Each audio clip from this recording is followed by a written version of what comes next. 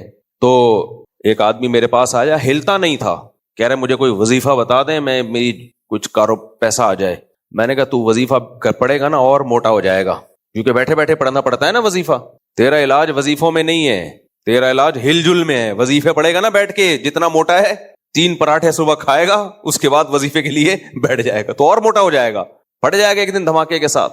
خیر, کہاں سے کام, آج بہت دائیں بائیں شروع میں ہی جانا شروع ہو گیا میں. خیر, کیا کہہ رہے بھائی؟ تو میں یہ عرض کر رہا تھا کہ کیا بات کر رہا تھا میں, نہیں یہ بیچ میں جو ابھی ٹرن مارا ہے میں نے. ہاں, میں یہ کہہ رہا تھا کہ دیکھو نبی صلی اللہ علیہ وسلم کی جو فوج تھی, جو مجاہدین تھے, اس میں غیر مسلم بھی تھے. وجہ کیا تھی بھائی؟ وہ لڑنا جانتے ہیں. تو نیک آدمی لڑنا نہ جانتا ہو اس کو کبھی بھی جہاد میں نہیں لے جایا جاتا, پھڈوں میں اس کو نہیں بلایا جاتا. جو جانتا ہو لڑائی, بے شک نیک نہ ہو, اس کو ترجیح دی جاتی ہے. ہاں, نیک بھی ہو, لڑاکا بھی ہو, پھر سبحان اللہ. تو اس لیے ہمیشہ کام اس کے اہل سے لیا جاتا ہے, اور یہی زندگی میں اصول بنا لینا چاہیے کہ جو جس کی فیلڈ ہے وہی اس کا ایکسپرٹ. دین کے علم میں علماء ایکسپرٹ ہوتے ہیں, دین کے علم انہی سے لیا جائے گا. میڈیکل سائنس میں کون ایکسپرٹ ہوتے ہیں؟ ڈاکٹر. ایک ڈاکٹر 2 نمبر ہے تو 1 نمبر تلاش کر لو. یہ نہیں ہوگا کہ جو یوٹیوبر آپ کو میڈیکل ٹوٹکے بتا رہے ہیں اور ہر تھوڑے دن میں کسی کا چینل بنا ہوا ہے اور وہ بیٹھ کے پھینکتا جا رہا ہے اور آپ بیٹھ کے لپیٹتے جا رہے ہو. یہ ڈاکٹر سارے کیوں ہیں بھائی؟ ایک بیماری ہماری سوسائٹی میں یہ بھی ہے, ڈاکٹر آج کل کسی کو کوئی میڈیسن لکھ کے دیتا ہے, وہ یوٹیوب پہ لکھ کے ڈال دیتا ہے کہ کیا ہے یہ, یوٹیوب پہ آ رہا ہوتا ہے, اس میں یہ ہے, اس میں فلانا ہے, اس میں ڈمکانا ہے. او بھائی, یہ نہیں دیکھا کرو, ڈاکٹر پہ اعتماد ہے تو دوا لو, ورنہ جاؤ نہیں اس کے پاس. اور جب اس نے کوئی دوا دے دی ہے تو یوٹیوب پہ ڈال کے سرچ کرنے کی کوشش مت کرو. ایک پہلو آ رہا ہوتا ہے یوٹیوب پہ اس میڈیسن کا. ہمارے جاننے والوں میں ایک صاحب کے اوپر کی کھوپڑی آؤٹ ہو گئی, تو وہ جانے لگے عاملوں کے پاس. مجھے پتا تھا ان کی سیٹنگ اوپر کی آؤٹ ہوئی ہے, عاملوں کے پاس جائیں گے تو زندگی کا ان کا بیڑا غرق کر دے گا عامل, جن چڑیل بھوت کے کیس بنا دے گا ان کے اوپر. اور پھر ان پہ بھی, ان کی بھی سیٹنگ آؤٹ ہوگی, تھوڑے دن میں ان کے ابا کی سیٹنگ آؤٹ ہوگی, پھر ان کی بیگم کی سیٹنگ آؤٹ ہوگی, پھر آہستہ آہستہ پورا خاندان. چلو پورا خاندان اس نسل میں برباد ہو جاتا نا تو بھی غنیمت تھی, قیامت تک نسلوں میں برباد. اب دیکھ لو, یہ نسل در نسل چڑیل بھوت والے نسل در نسل چلتے ہیں. ان کی ابا پہ بھی آیا کرتا تھا, ان کی ممانی پہ بھی چڑیل ہے, ان کی پھپھو بھی آئی بھی تھی, ان پہ بھی کچھ ہوا ہوا ہے, یہی چلتا ہے پھر. اچھا, میں بار بار کہتا ہوں جب میں عاملوں کے خلاف بولتا ہوں, دیوبندی عاملوں کے خلاف بول رہا ہوتا ہوں, یہ ذہن میں رکھنا. 1 نمبر جو سمجھے جاتے ہیں ان کے خلاف بول رہا ہوتا ہوں, کیونکہ فوراً میرا بیان لے جاتے ہیں 2 نمبر عاملوں پہ. 2 نمبر تو 2 نمبر ہیں بھائی, 1 نمبر کی بات کر رہے ہیں. خیر, تو میں مانتا ہی نہیں اس کو. بعض علماء مجھے کہتے ہیں بہت متشدد ہے اس میں. بھائی صاحب, آپ بھگتو گے تو پتہ چلے گا. بھگتو گے تو پتہ چلے گا. یہ کوئی علم نہیں ہے, اور اس کو کہتے ہیں علوم. جب علم نہیں ہوتا تو وہ کیا ہوتے ہیں؟ علوم. صاحب ٹوپی ڈرامہ. کوئی جن چڑیل بھوت بھیجو ہمارے پاس یار, ہمیں بھی تو بھیجو کوئی جن چڑیل بھوت. تمہارے پاس ہزاروں جنات ہوتے ہیں. اللہ نہ کرے مجھے کچھ ہو گیا نا تو کسی کے ساتھ بھی کچھ بھی ہو سکتا ہے بھائی, انسان ہے. اللہ بچائے ہمیں پریشانیوں سے. 50 سال کے ہو گئے, اب اس 10 جنوری کو میں 50 کا ہو گیا ابھی جو گزری ہے نا. تو ماشاءاللہ تو کہہ رہے ہیں, لیکن یہ فکر کی بات ہے. کیونکہ مجھے یاد ہے ہم بیٹھے ہوئے تھے, میں چھوٹا بچہ تھا, 10-12 سال میری عمر تھی. میرے والد صاحب, میری دادی بیٹھے ہوئے رات کو نا صحن میں کرسی ڈال کے, میں بھی بیٹھا ہوا بچہ. تو میرے والد صاحب کی بڑی گھنی خوبصورت داڑھی تھی, داڑھی پہ ہاتھ لگا کے کہہ رہے تھے کہ میں بھی 50 سال کا ہو گیا, ہاں زندگی ہم نے گزار لی ہے. یہ الفاظ تھے ان کے مجھے. تو میں چھوٹا بچہ تھا, میں سوچ رہا تھا شاید ایک دن ہماری زندگی میں آئے گا کہ ہم کہیں گے ہم 50 سال کے ہو گئے ہے بھائی, تو ہم بھی ہوں گے. تو والد صاحب تو اس کے 13 سال کے بعد دنیا سے چلے گئے. تو یہ 50 سال کا ہونا خوشی کی بات نہیں ہے, یہ اس کی بات ہے بیٹا پتلی گلی سے نکلنے کا ٹائم. چل بھائی, آدھی صدی گزر گئی بھائی, آدھی صدی. لیکن جو 50 سال کے نہیں ہوئے وہ خوش فہمی میں مبتلا نہ ہو, جو کہہ رہے چلو جی مفتی صاحب ہو گئے تو ان کے تو پتلی گلی سے نکلنے کا ٹائم آ گیا. ہمارا نہیں آیا. ہم نے بڑے بڑے ڈھیٹ لوگ دیکھے, نہیں جاتے دنیا سے, 100 کے ہو جاتے ہیں, نہیں جاتے, 18 والے نکل جاتے ہیں. یہ طارق بھائی جو ہماری کمیٹی کے سابق صدر رہے ہیں, یہ بیچارے بیمار ہیں. جب سے میں آیا ہوں 2006 سے ان کو بیمار دیکھ رہا ہوں میں, اور ایسے بیمار کہ بس اس ہفتے انتقال کی خبر آ جائے گی, ایسے بیمار رہے یہ, راشا ہاتھوں میں اور بیماریاں 20 قسم کی. بس ابھی خبر آئی اگلے ہفتے طارق بھائی جو ہے مسجد میں نہیں آئیں گے بھائی, انتقال ہونے والا ہے. اب تک ماشاءاللہ زندہ ہیں. اور جو ان کو ترس کھا کے جاتے تھے نا طارق بھائی, پتہ نہیں اگلے ہفتے آپ سے ملاقات ہو یا نہ ہو, ان کا انتقال ہو گیا. مسجد نمازی پڑھنے آتے ہیں, بڑے پکے نمازی, اسی نے ان کو زندہ رکھا ہوا ہے. تو ان بیماریوں کی ٹینشن نہیں لی نا, کیونکہ نماز روزے میں دل لگا ہوا ہے. تو مجھے یاد ہے 2013 اور 14 میں نا کتنے جنازے میں پڑھا چکا تھا ان کے سامنے, جو ان کا کے جنازے کا انتظار کر رہے تھے اور خود مر گئے. تو میں نے ایک دن طارق بھائی سے کہا, بے تکلفی ہے, ان سے صدر تھے ہمارے, بے تکلفی تھی, میں نے کہا طارق بھائی بہت ڈھیٹ ہو. میں نے کہا انشاءاللہ آپ نہیں مرو گے, یہ سارے جو آپ پہ رو رو کے طرز کھا رہے ہیں نا یہ مریں گے. اور مر گئے بہت سارے, آدھے تو مر گئے میرا خیال ہے. اچھا اب میرا خیال یہ تھا بہت دنوں سے طارق بھائی نظر نہیں آ رہے نا, میں نے کہا یار کوئی خبر نہیں آئی, ایسا نہ ہو کہ ہمیں بتائے بغیر یہ سارا کام ہو گیا ہو. کل میں نے ایسے ہی فون کیا, فون اٹھایا, اور مفتی صاحب خیریت سے ہیں؟ میں نے کہا ماشاءاللہ. پھر میں نے کہا طارق بھائی بہت ڈھیٹ ہو, نہیں تو بھائی یہ کس کے ہاتھ میں ہے, اللہ گیا. تو اس لیے آپ زیادہ ٹینشن, آپ خوشی نہ منائیں. جو نوجوان بیٹھے ہوئے ہیں یہاں پہ, کوئی پتہ نہیں ہے بھائی, 100 والے بھی جیتے ہیں. میرے والد صاحب جب میری چھوٹی بہن کا رشتہ طے ہوا نا, تو میرے والد صاحب